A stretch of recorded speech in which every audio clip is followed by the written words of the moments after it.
Greetings, everyone. Welcome to our first international podcast, Town Hall Cafe, Los Angeles, from Leimert Park. My name is Pat Diggs. I'm from S.T.E.P Academics, and I'm here this afternoon with Jamal Jones, Kathy Guyton from the Empowerment Council, and Jason Lewis from the LA Standard. We're just sitting around the table this afternoon, cafe style, and we're just going to start some conversation in terms of reaching out to the residents, not only here in Leimert Park, but all over the country. I think all of us right now are feeling some changes in our neighborhoods, and we just want to start the conversation in terms of how we can take more of a lead in our future.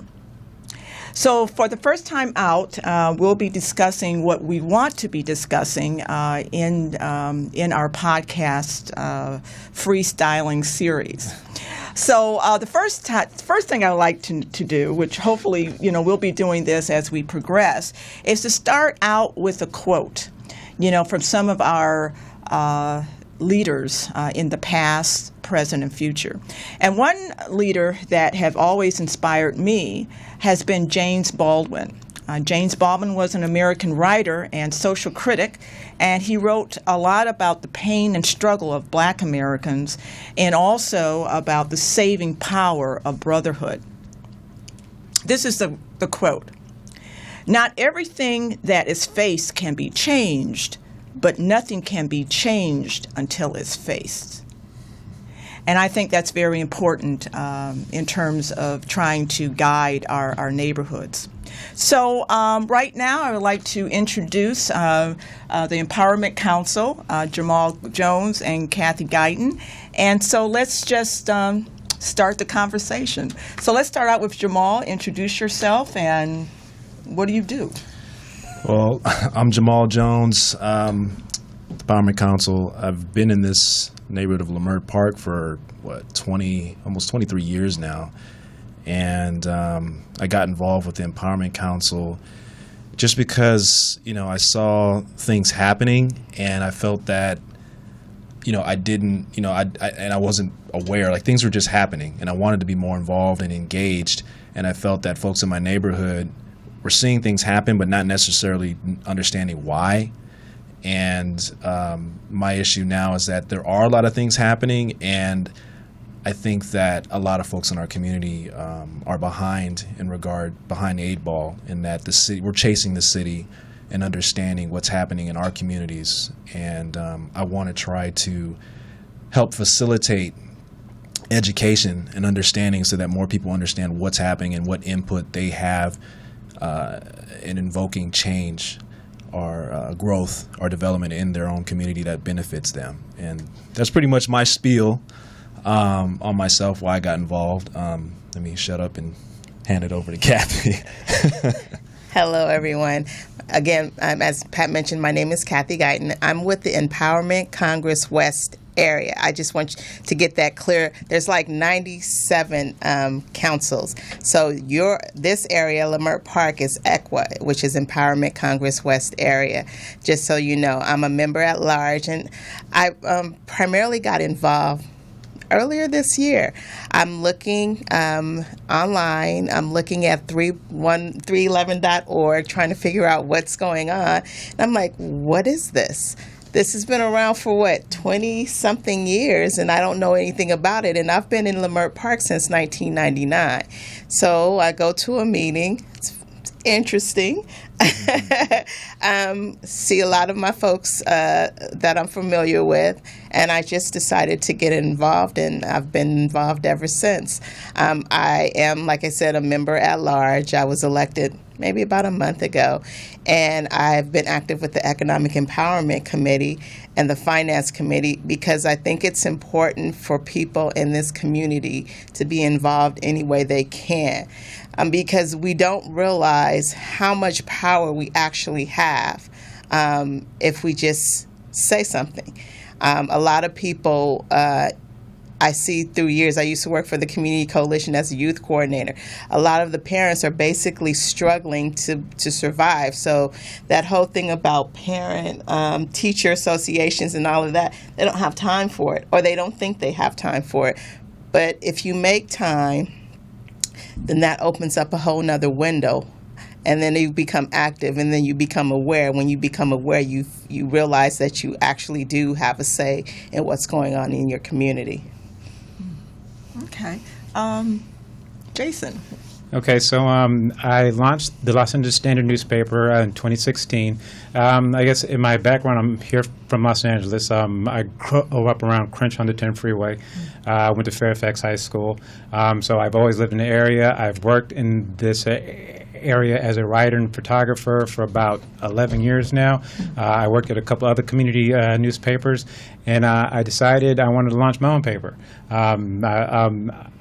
There's certain ways I want to see the content done, and my feeling is the only way that the content's going to be done the way I like it to is if I do it myself. Right. So, but the paper's not about me, it's about the community. It's heavily community-based. I don't do a lot of mainstream stories because there's so many untold stories here in Leimert Park, Baldwin Hills, View Park, Windsor Hills, up to Mid-City, West Adams area, that there's a lot of stories that the media just doesn't cover, but everyone has a story. Mm-hmm. And as a community paper, I don't need to cover it in the mainstream stories because, the LA Times covered it, or if it's sports, ESPN covered it. If it's politics, MSNBC covered it or something like that. But there's so many local politics stories, there's local sports stories, local entertainment stories.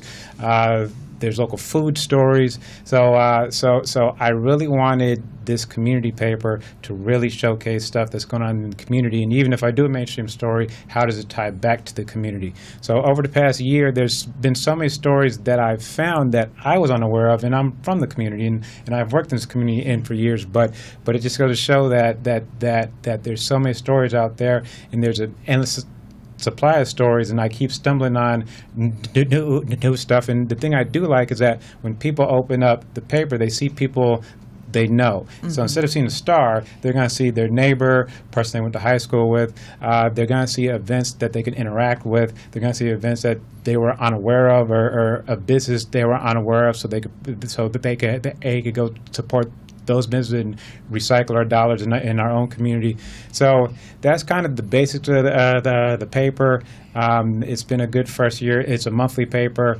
It has a website, lastandardnewspaper.com. It's on Facebook, Instagram, and Twitter. So people keep up on all the backstories, because so far, I think the paper in the first year, maybe 100 stories or so. So each edition has about 10 to 13 stories. But if you go on the website, there's so many stories in the community that are still on the website and are still existing on Facebook, that it's just I'm trying to tell the story of the community. Mm-hmm. So I hope I'm doing a good job, and people seem to like the type of stories that are there, and they're finding out about a whole lot of new stuff. Good. So, okay. So all of us are here for a purpose, to better our community. Why is that? I know I grew up, I don't want to age myself or anything, but I grew up where, people took charge of their communities, because that's all what we had. And it was politically getting involved with the NAACP or, some kind of group, because we felt that, this was our neighborhood and we had to participate. And what I found out over the years, that people want to get involved, but they don't know how to get involved or how to even change, or even if they can change the system. And I think all of us are feeling right now, not only in our communities, but, even as a nation, it's like this machine is coming through here, and we don't have any safeguards up. So I guess my question at this point, and I'll address it to Jamal, it's like, why are you doing this? Why are you so involved in the community or invested in the forward thinking of the community? First thing I thought about is funny when you were talking was the movie The Matrix. I don't know, that was the first thing that just popped in my head. Yeah. And that's what I feel like my experience was before I got involved in everything, and you know, volunteering and going to Sacramento and flying up there and meeting, you know, our senators and meeting our assembly members and kind of getting an understanding of how, you know, this system works. And I would say myself, I felt, you know, I was a little vanilla. You know, I'm like, oh wow, you know, you get really excited. You know, you're like everyone else. You know, like, oh my God, the mayor's coming. You know, the mayor's coming to my neighborhood, and Right. I can take a picture with the mayor. You know, and you're like, oh my goodness, I met the mayor, and you just really feel good. And I think that's the feeling that most of the community members, we need to get off that. You know, we really need to get off that, and looking up to our officials like, oh my God, you know, they walked in. No. It should be the other way around. I mean, and that's where I think this is where, for me, the game, how it works. I think once you step outside of it and you understand and you get a chance to look behind the curtain and see how this works, I think that's where we need to educate the majority of people in Los Angeles, our communities in the state, nation, to how politics really works and how it really affects you, because I think that my purpose is to try to educate people to understand, to go out there and seek truth and understanding of what's really going on. How you know, when something goes through in City Hall, when something goes through in the state, how is it really going to affect you? You know, is it really going to affect you? You know, healthcare, you know, schools, everything. It's like, how is it really going to affect you? Because again, at the end of the day, simply said, you know, these are, and I'll point at the audience, it's like, these are, you know, your tax dollars. You know, you pay them. You know, you're the reason why they're in office. You know, you pay their salary, you pay everything. So you should have the ability to walk straight in there and say, you know what, let me read these documents. You know, this is it's ours, right? And you know, and we should be able to understand what's going on. There should be 100% transparency. And what I've experienced, which have hurt, you know, it's personally hurt me, and I think in the community, is that there is that lack of 100% transparency or conversation in regard to things that are going to happen in the community that are beneficial to you, or if they're beneficial to you. And I think that that's what my purpose is, to provide that level of transparency and understanding, and just tell the truth. And I think this status quo way of working, which is, again, I'll just say it. I mean, I'm on the Empowerment Council. I'm elected Leimert Park representative, but there's pressure. You know, there's pressure to, you know, you're on a board to be with the status quo, to say, okay, you know what, everyone is going in this direction in regard to this project. You know, you should go that way too. You feel the pressure, and it's like, no, you know, what is the truth? What is it that the community wants? Not what we want. What does the community want as a whole? Not just the folks that are on top of the hill. You know, I'm talking about the majority, the folks that are unable to come out. You know, the middle class and the poor, and those are the people that, you know, as a social worker, you know, that's my day job. I think that's where my focus is right now, are the people that are going to be most affected by what's happening in the city right now in regard to economics and what's affecting the majority. I think what's happening now is not beneficial to the majority. It's more so to the minority. And we're seeing a lot of changes that are affecting all people in the city of LA. And I think that's what really is why I'm involved. And I think that we really have to have a discussion here as to what action needs to be taken, because it's not just happening in LA. I mean, it's happening in Oakland, it's happening in Harlem, it's happening throughout the United States. And I think it's capitalism. You know, people don't want to talk about it, but that's what it is. And, you know, how do we have this conversation, Pat? Because, Yeah. you know, it's a tough one. I mean, you say the gentrification word, you know, and someone says it, and all of a sudden, you know, you get attacked. And, you know, and then they'll say, oh, you know, you're just a black person saying that or something, you know, that's why you're saying gentrification. And it's like, no, let's just take that. This is happening to all people. It might be happening to Right. black people a little worse, but it's happening to your people too. It's happening to Latinos. It's happening to Koreans. It's happening to people that fit into a certain socioeconomic class. This is what's affecting people throughout the United States. And this is where I don't see the Democrats or the Republicans having that conversation to say, that the majority of the people in the United States, our military people, our veterans, are all being affected. Our homeless people, what did they say percentage-wise? With every 5% or 2% or something raise in rent, there's like 5,000 people or 2,000 people or something that become homeless in the city of LA. And it's like, these are the stats that are coming out. So every time you raise this rent up, this is what's happening. But it's not just happening in LA, it's happening everywhere. But why are we not having this conversation about how capitalism is affecting the majority of people? And then why is the majority of people not coming forward? Yeah, and I think that's the question. Right. Is that's where we are, fortunately or unfortunately, in this country. Is that, it just seems like we have almost given up our power, even in a democracy, to the politicians. Right.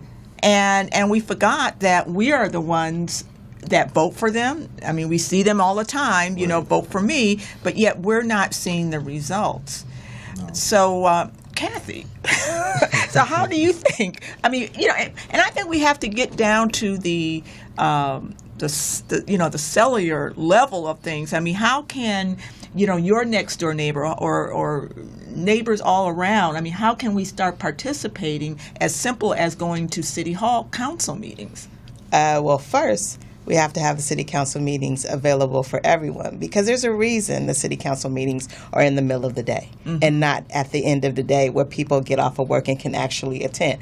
There's a reason that the Empowerment Congress is volunteers instead of a paid position where we could spend all day doing this and actually be able to do this and balance and not have to balance in between our real jobs. I mean, there's a reason for all of this. So it's not like they're handing us, okay, we want you to work with us because, we all want to work together. No, there's a reason that some of this stuff is happening, and there's a reason why that people are unaware of what's going on. Just as simple as what you just said, Pat, going to a city council meeting. It's difficult because if you work from 9 to 5, you have to take off to go to a city council meeting because it's in the middle of the day. That means I have to take vacation time or sick time or play sick or, do something that is supposed to be my right.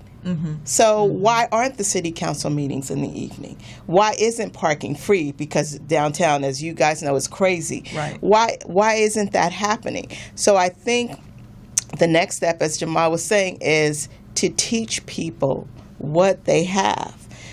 Basic, what departments are in the city, what they do, what's their function, how to get in touch with them, what time do they meet. Let's go bum rush a meeting and, show. Because if 100 people showed up at the city council meeting instead of like the 10 or 12 people who are retirees who can make it, they'd panic. 50 people, they'd panic because they're used to an audience where they're talking to themselves, basically, and then that's how they get stuff passed. So I think, and we were talking about this in the Economic Empowerment Committee, part of the Empowerment Congress, is to go down to that basic level and teach advocacy trainings for just our stakeholders. This is what city council is. These are the members. This is the department. This is the connections, all of the connections, and this is what you have to do in order to get something passed. Because we were talking about it just at our last economic empowerment meeting. Most people, and this is sad, don't even know how a bill is passed in Congress. Right. They don't know the basics. They don't know the executive, the judiciary. If you ask them to break down legislative, how many are in Senate, how many are in the smaller ones, they wouldn't know. So you have to go down to their level and just do a training on the basics of what you need to know, because you can't assume that people know, because we don't. But like you're saying, Kathy, and we've talked about this before, is that my frustration comes into, we need to educate folks on how to advocate and for themselves and go downtown and all this other stuff, go to the state Capitol and advocate and all this other stuff.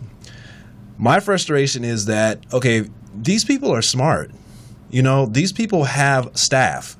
These people should know, and I'm sorry, I mean, you know, they might get attacked for this, but you should know it's obvious. I mean, you should know what's happening in these communities, okay? If you know that the average income in the city of LA is $60,000, $66,000, and a lot of the things that are happening right now, there's people that work for the mayor that can't even afford anything that's happening right now. I get that all the time from people that work for the city coming to me, talking to me all the time. Like, look, I can't even afford to buy anything in this city. I can't afford to do any of this stuff. So if you know this, and if you know this is affecting the majority of the people in the city, why is it that, you know, we'll have a meeting, and you've seen it happen, where we'll have a deputy come in and say, well, you know, we didn't know that this was a problem.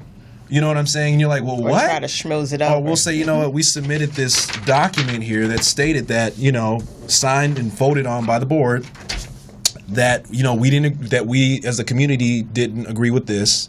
And then you'll come back and say, well, we weren't aware.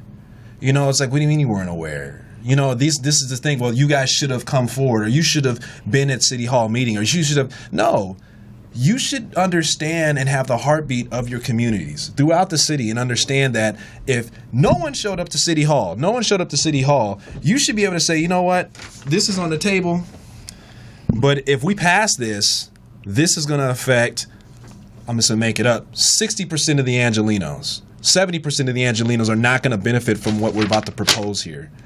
We can't do this. But is that happening? No. It'll be like 30% of the people are going to benefit from whatever this project is or something. Okay, boom, we're going forward with that. And it's like, okay, well, wait a minute.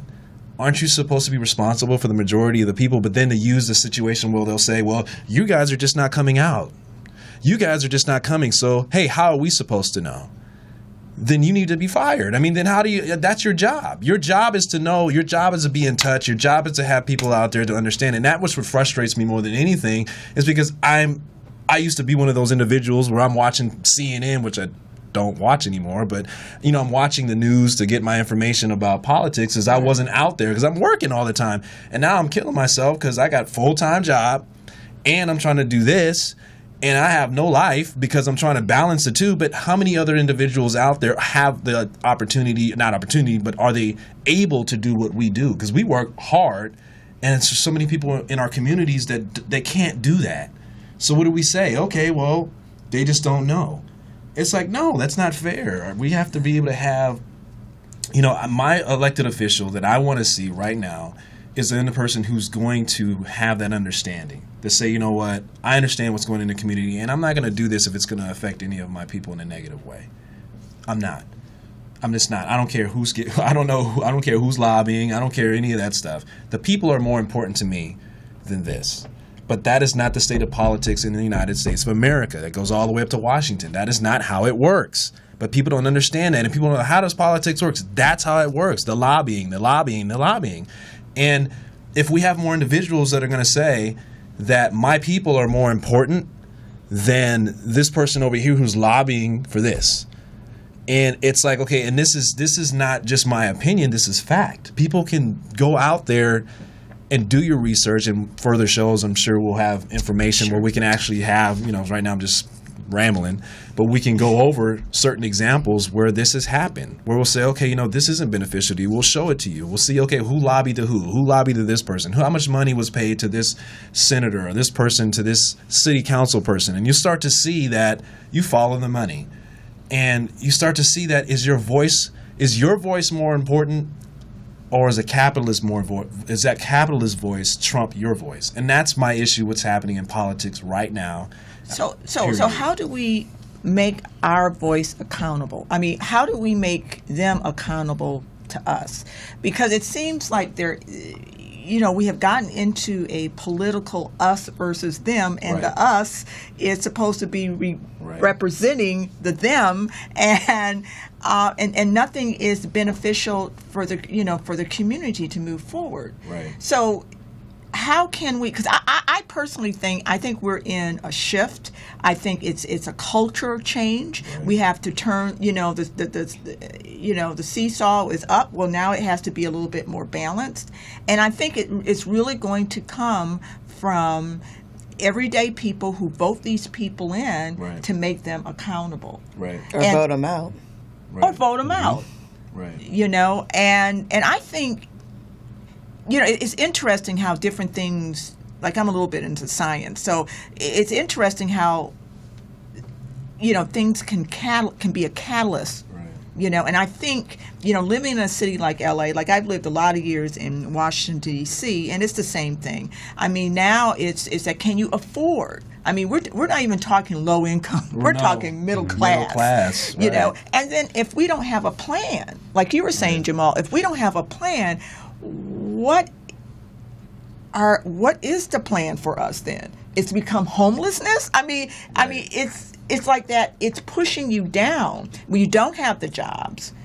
Things, you know, you have developers coming in from, now you have global money coming into our communities. Correct. I mean, how can we compete with that? And so I think it's going to be, you know, every generation has a task to do. And I think this generation, as we see it now, since everything is sort of kind of, you know, on the floor, we have to develop concrete ways to get our voice back in. Because if we don't, Right.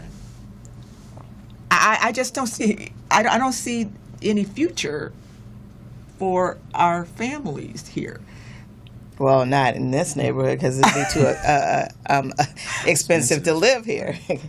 But it's just like what we were saying before. There is a reason that the city council is, and I repeat it, if there were 100 of people to show up at city council because they're used to seeing 20 retirees who agree with everything they say, that would start a commotion.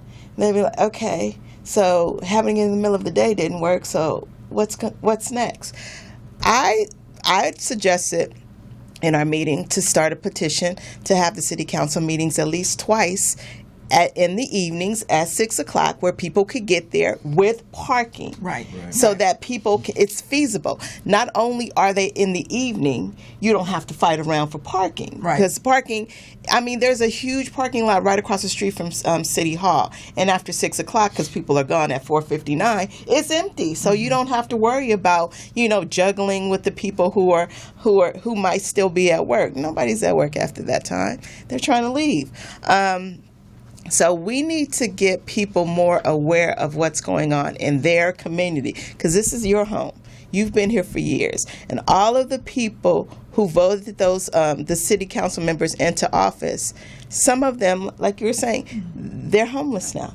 Because, and another thing that I thought of, you have a median that you know of the people who live in your community, what kind of money that they make, the median. That's true. There should be no reason why rent should be higher than what the median of this community can pay. Right. That's ridiculous. So basically, all of the people who voted you into office, who spent years there, you know, you've been in office for years, they voted for you every time. Now they're gone, or they're leaving, or they're trying to find another place to stay because the landlord just upped the rent $200, $300. It's ridiculous. Well, you were at the meeting when our CDA councilman said it. You know, he said it. We were talking about downtown. We were talking about homelessness, and we were talking about all the developments downtown and the buildings downtown. And he said that a lot of those buildings that they're building are not for people here. They're for people outside of the United States, or you know, on other side of the United States, or outside of the United States, as he said, because you know they know a lot of the stuff down there that these people here can't afford it.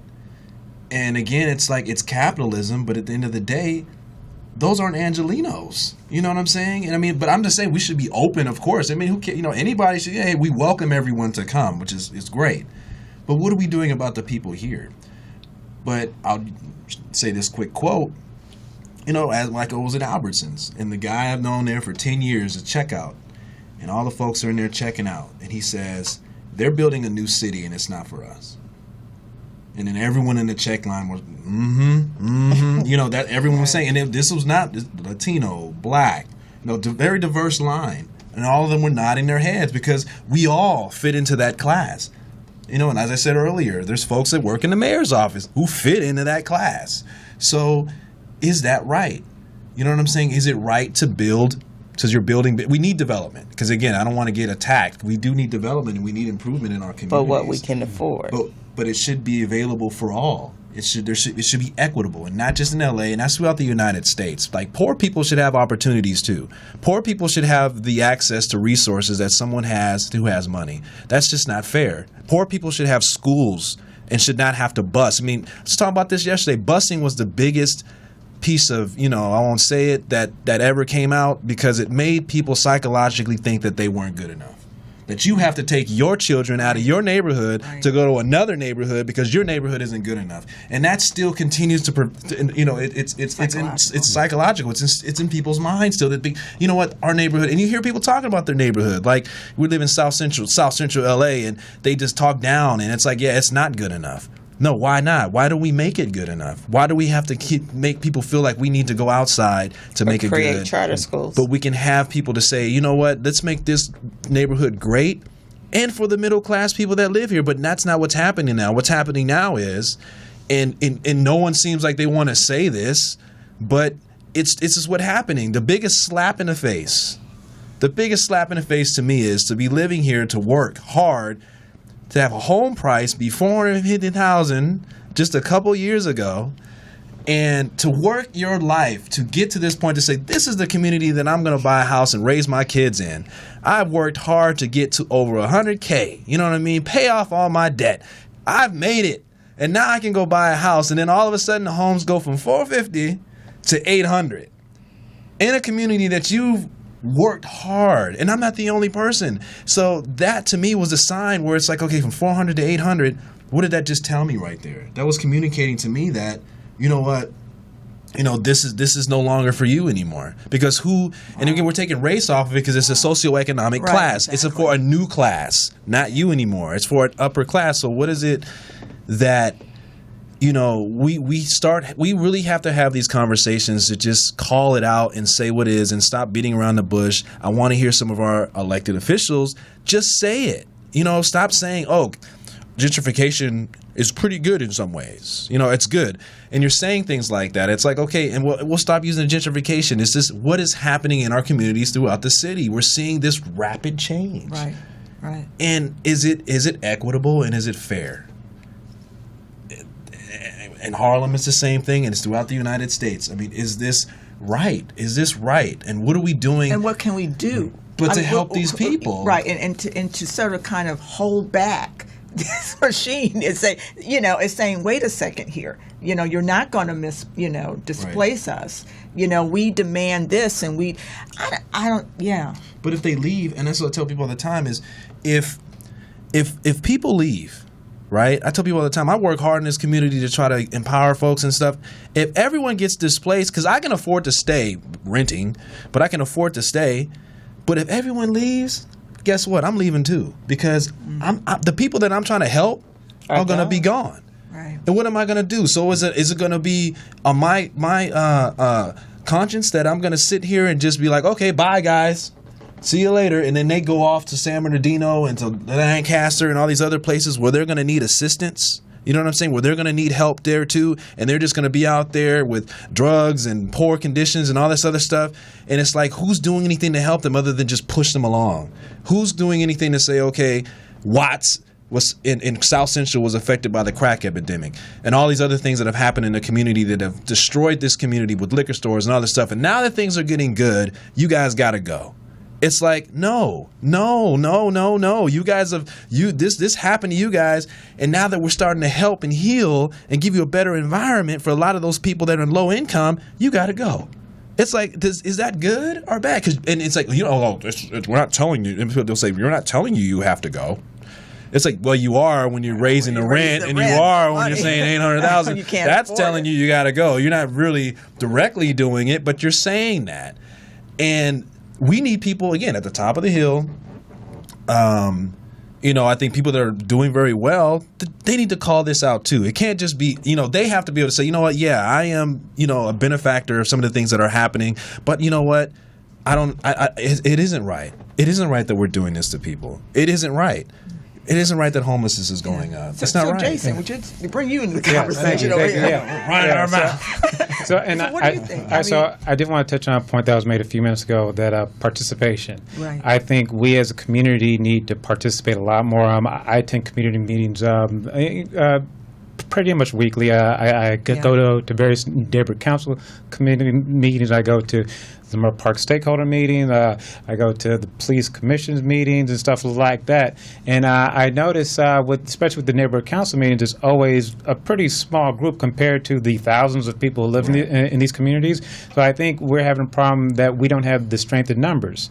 It's like I think of actually I posted a picture on Facebook of a location on Slauson and West, and I called it Park Mesa Heights. And people were going crazy, like, what's Park Mesa Heights? Because people know it's Hyde Park.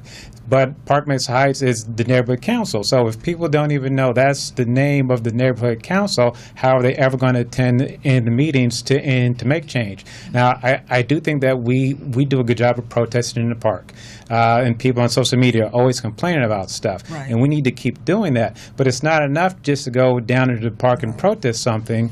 I think that's step one, to bring attention to the issue. Right. But then, especially with a lot of the younger people, it's time to start attending these meetings. And I do hear from a lot of the younger people, they don't want to attend in the meetings because nothing gets done there. But I don't agree with that, because that's where the politicians actually come to a neighborhood council meeting. Yeah. Right. So I think as far as participation, but people need information. Because again, I read comments on social media all the time about people are complaining about such certain topics, and their information is off. Right. But then I think that's the role of a newspaper, where I'm not necessarily a political leader, I'm not an activist, but I could write a story, and I could take a picture. So getting information to people so they're informed, so when they show up at these meetings, they know what's going on. And it's not enough for us to just tell people to go and vote. Because what are you voting for? I remember when I was younger, let's say in my 20s, I go vote, I get the sticker, hey, I voted, but what did I really vote for? Right. But now that I'm older and I'm actually informed, because I actually read what's on the ballot and I attended these meetings and I know what's going on, I vote with a purpose now. Right. And I hope that, and I feel that my vote actually counts now. So with a lot of the younger generations, it says the vote doesn't really matter. Well, if you know what you're voting for and you keep up with it, your vote does count. And if we get more people to participate in the neighborhood councils and in the voting process, then these politicians can pay attention to us. But if we're just complaining on social media, That's not no happening. one's It's not going to gonna pay happen. attention to us. And I think what Kathy was saying was so true in terms of, if you know the makeup of a city and your representative, and you know and know how voting works. I mean, majority rules. And so you can actually pinpoint, if your particular representative is going in for a meeting for a particular issue, no, he's not going in there by himself. He should be having the whole community come with him and saying, no, this is what we want you to do. Right. And I think that's the whole idea. I think, like what Jason was saying too, is that it's this culture change. You can no longer sit on the sidelines. I mean, we can see that, in our national politics. Right. We won't go into details here, but you wonder, how did he get elected? And the thing is that, well, we got to take some responsibility. It's a reflection of a lot of people, saying, instead of participating in the game, they're on the outside.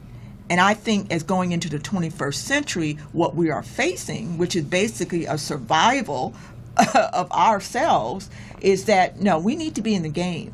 And matter of fact, the game, we need to lead the game. Right. Because this is democracy still. I mean, I don't know. It just seems like nationally, and even going to the net, it seems like somebody or some group of people are taking that away from us. Or is it a situation, if you don't do anything, someone will... You giving it away. You give it. Yeah. Right. You're giving it We're away. give- It's are we- not, they're that's not it. taking it. We're You're giving it away because it's That's it. what you said. How did he get in office? It's the same That's thing as when the Terminator won. Because I actually had Right. a brother say, "Oh, I voted for the Terminator." Do you know that's a movie? That is not that's Not not his real name, life. yeah. Exactly. That's Arnold Schwarzenegger, the same guy who gropes women just like the other one. But we're not. Again, let's not get We into don't that get one. into that. But then you have the argument come in and say, people will come in that are in a political realm that'll say, we need someone in office who has experience. Now, the thing is, I challenge everyone as to research what experience means. You know what I'm saying? And is that really going to benefit you? Because, at a local level, we see it in our areas that when different seats, it's a seat change. All it is just it's musical chairs. This elected official becomes this, then, and it's a group. It's a group of them, and they just move around, and then they bring in their friends and other people and stuff like that. But the people have to understand is only changes are only going to happen, and as you said that we got to get more folks involved. Right. That when the people say, "Here's our leader." And if the majority, and this is hypothetical, so imagine if every person in the United States said, this is the person who we want to lead, and then that person who leads is like, I'm not really the leader, I'm just a spokesperson for all these people. Which is what they're And that's what they're supposed to be. Like, you go in there and you sit there and they say, okay, why are you not aligning with us? Because 300,000 people in my district right now don't want this, but we do. I can't go against that. But does that what really happens? No. That's not what happens. And until we can get people to understand that, as I tell people, we can run the trash man. And I say that all the time. It's like the trash truck guy. It's like you can run anybody you want. If people can just understand we get the money out of politics and you get the numbers together, you get 250,000 people who are together to say, you know what, this is who we want, who's within us, who has not been bribed, who has not been groomed. As you always hear that, this person is groomed, this person has been tapped on the shoulder. I mean, this is all the conversation. I mean, this is and people who listen to the show who work within the political realm or work for they will know what I'm talking about. Tap on the shoulder and all this other stuff, all this conversation you hear that the people don't really understand. Even Obama, all of them, it's like there's the tap. You know what I mean? There's the tap. This person has been selected. This person has been like, okay, this person, they'll say, okay, this person, we want this person to be the next president. We want this person to be the next senator. We want this person to be the next attorney general. It's like, this is how it works. And how much input do the people really have in regard to that? And is this person going to really have your interests at heart if this person has been tapped on the shoulder or lobbied to or has the backing of all of these people with all this money who are pushing them forward? That agenda that's going to be the agenda of us. Mm-hmm. And that's what we're seeing in the city right now, and that's what we're seing in our neighborhoods. The people who own the buildings, the people that are the developers, the people that are all that's who runs the city. You know what I'm saying? I'm sorry. That's what, in my opinion. I mean, that's who runs the city. Are the people who own the land, who are developing the city, who are coming in from out of the country, that are investing all their dollars downtown. Those are the people that they're running to. But who's supposed to be protecting us from these? Well, they outside? are. I mean, they're supposed to be working. I would say they're supposed to be working for our interests, and that goes for the president, and that goes for everyone. But how the policies over the last 30 years to address some of these issues, have we seen anything really change? And that's the thing. Have we really seen any change that we can put our hand on to say, you know what? We have seen economic change within, I don't even like using this word, but in ghettos throughout the United States of America. We've seen economic development and change for the people, and a concerted effort. And we've talked about our 20-year plan thing that we throw around and say, there needs to be a 20-year plan, just like there's a 20-year plan to develop a neighborhood economically with buildings. There's could be a 20-year plan for people. What does that concerted effort look like to try to educate and help people? But that's not beneficial to them. But that's not beneficial to them because it has to make money. I'm sorry, that's just what it is. And that is domestic politics, and that's, international politics. We see it all the time. It's about money. And until the people really wake up and see, you know what, we're not just going over to some place to bomb the hell out of it because it's humanitarian. It's like, okay, come on. It's like, come on, you guys. We got to wake up. It's like there's an interest. We have interest in some, other things that are going on, and there has to be an interest even when it's domestic. If someone's going to come over, well, we can talk about this another time, but I think what you're saying, Jamal, is so true. And again, I think we're at that crossroads, in our communities and also as a country. It's like, I don't want to use Miss Waters' cliche, but Reclaiming. No, reclaim our time and and stay woke. Right. Mm-hmm. It's like we're, this is real time. And I think it takes people, like us, and other community people, to reach out, Right. to our community and have our own agenda. Because I truly believe the way that you navigate the 21st century is not with anger. No. It's about being smart and strategy. And unity. And unity. That's a key. The key is, and It's that's unity. and this is the thing now that upsets me in the media, is that with a lot of social issues and things that are going on, it's like the media is trying as hard as they can to divide everyone up. I talk to people about Republicans and Democrats. For me, I'm like on both sides, because it's like Right. it's they're like, oh, you're a Democrat, it's automatically divisive. Yeah. Because now all of a Yeah. sudden you can't even talk to a Republican, or you can't even talk to a Democrat just because they're a Republican. And because what a Republican has been labeled as and what a Democrat has been labeled as, now you can't even have a communication or a conversation about the things that actually cross over, that actually are in the interest of those two people, and those of groups that, and It doesn't have anything to do with healthcare. political No, it parties. has nothing to do with that. Healthcare, economics, putting the food on the table, buying a house, raising your kids, education, all these things that should be bringing you together. But you see these people on CNN, debating, going back and forth, throwing mud at each other. Democrats are doing it too, all in the name of their party. And it's like, if we could just get into a situation where we unite everyone. I'm talking about folks that are the racists, or Confederate folks, and we've talked about this Right. before, and you get everyone together and just say, you know what, and sit them at the table and say, you know what, yeah, you feel this way, but at the end of the day, what's going on with employment and jobs in the United States? What's going on with affordability? Right. And what's about affordability? Let's talk about that first, okay? I'm a black man, but and you may be, a white person, and you may not like me, but you know what? If I can talk to you about getting more money in your pocket to move forward, isn't that interesting to you? As opposed to someone who's in your party, who's being lobbied to by a company who was taking money out of your pocket and putting that money up there. It's like, do you understand that this is how it works? But they smile at you and make you feel like we're working for you and all this other stuff. And that's the nature of being a politician. It's like they'll smile and shake your hand, but are they really working for your interest? And if everyone understands that and stops fighting with each other, and I'm talking about the police officers, because there's officers we talk to that you take that uniform off and you sit down with them, and they're struggling with the same stuff we're struggling with.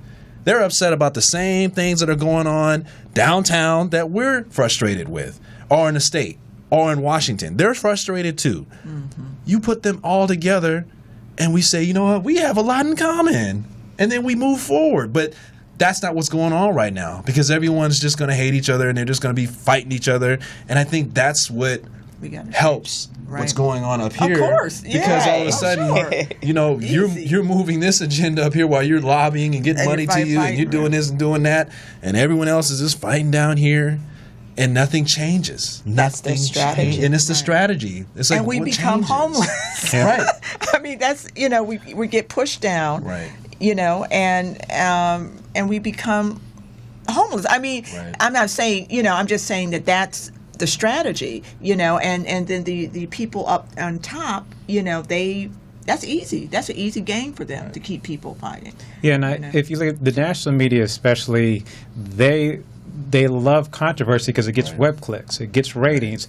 If it bleeds, it leads. That's so right. so if they pit white versus black, it's huge ratings. If they pit Republicans versus Democrats, it's huge ratings. So these problems aren't getting solved because the media keeps trying to push these controversies, and then we're just stuck fighting with each other. Right. And it's unfortunate because I look at the way that the black community is portrayed, because when the national media portrays us as poor communities and gang violence and all this stuff, and then we complain about it, well, of course, then you have the white people are going to come back and complain coming back at us now, and we're fighting each other. Right. Where, you know, a lot of the middle class black people are the same as the middle class and white people. The lower class black people are the same as the lower class and white people. It's the same struggles, but we're fighting each other when there's no need to, because, I mean, people at the top are controlling everything. Right. And they just have us thinking that we are, you know, at odds with each other, like that's the way that's going to fix anything. It's just not.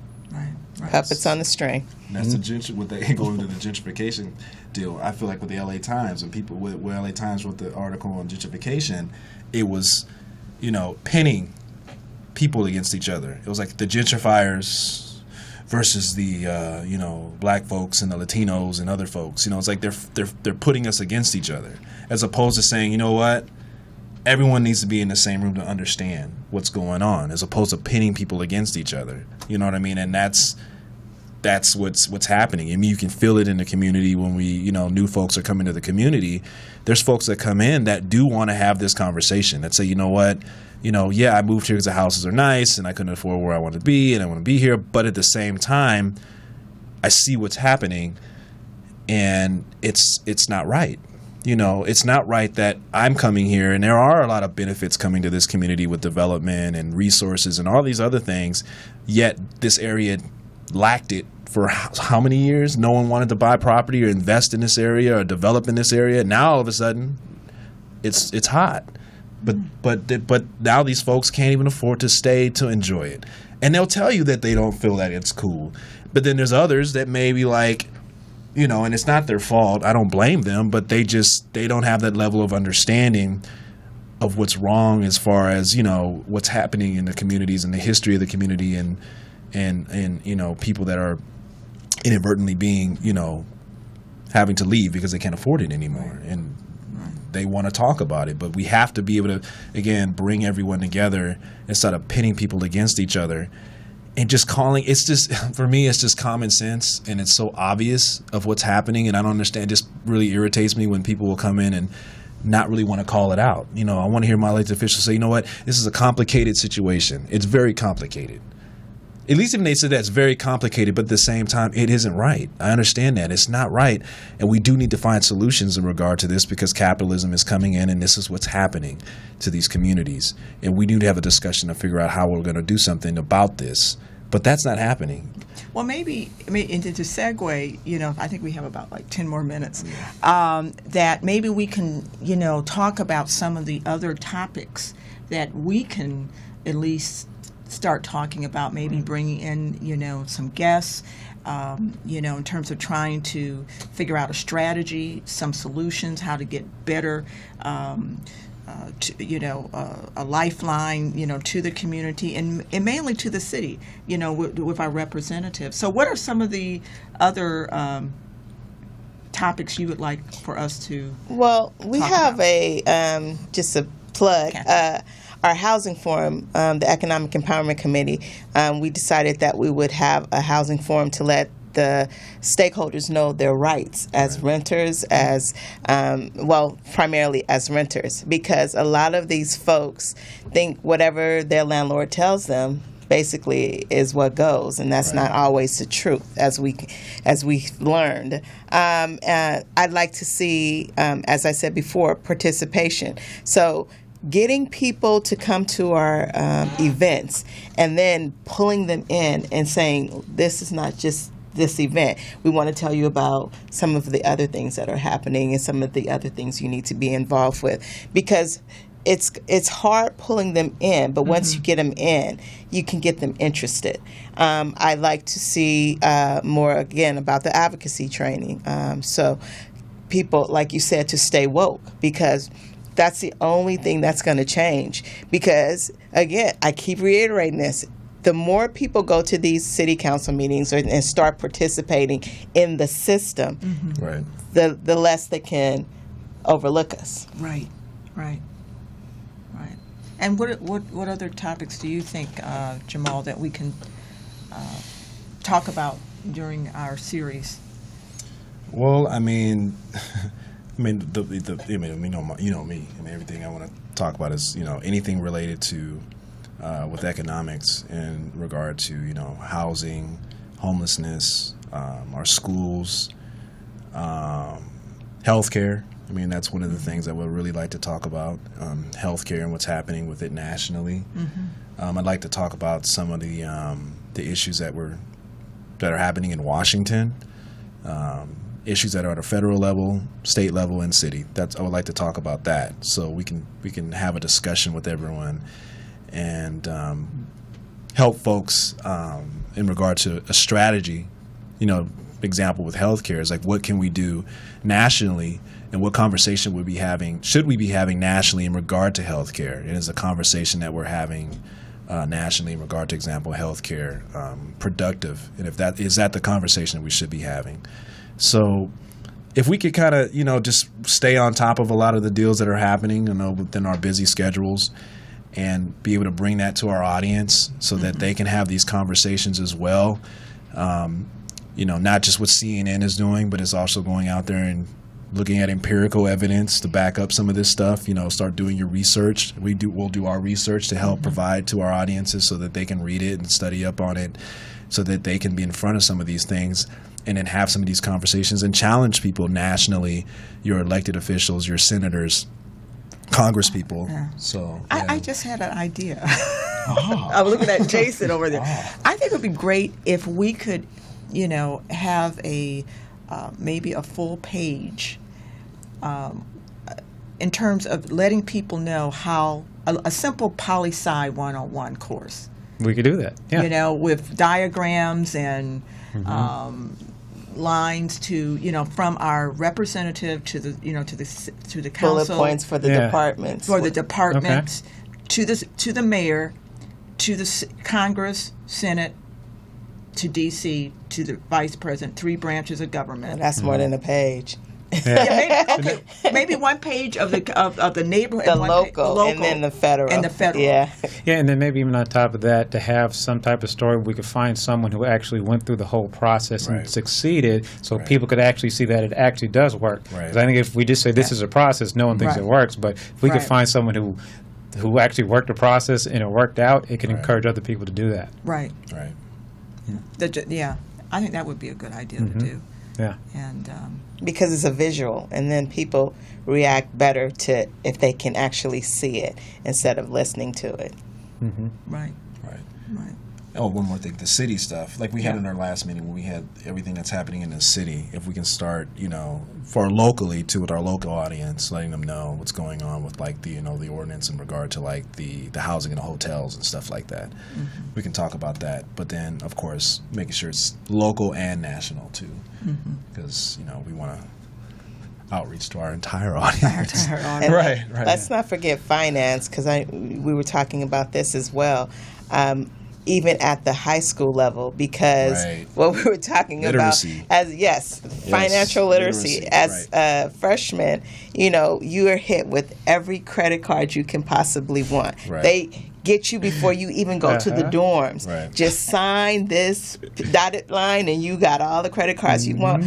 But as a poor, black girl from Oakland, I'm like, okay, I can do this, but not realizing that all of this needs money. You need to pay this back. And so getting into trouble and working and, having to crawl and get out of debt, when all of that could have been solved if I had some financial, information before I even got to school.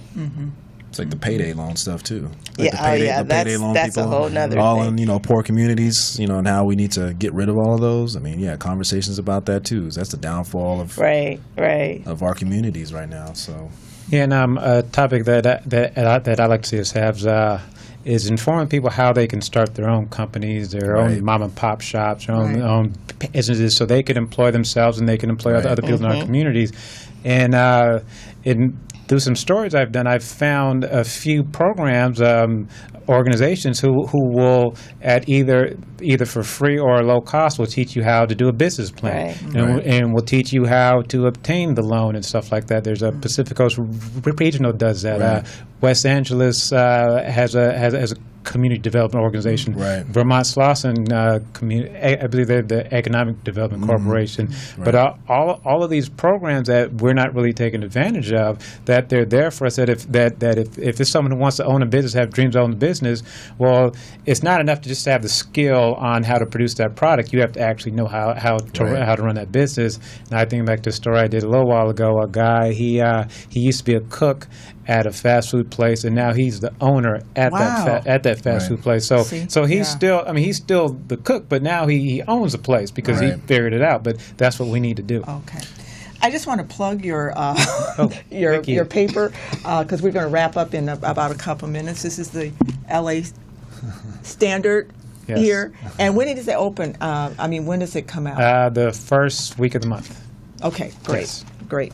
Yeah, and if they follow on Facebook, I have all of the locations and stuff like that, and also on the website I have all the locations where people can find it and the exact date it comes out. Fantastic. Well, thank you, everybody. I think we're wrapping up here. Thank you, Jason, Jamal, and Kathy.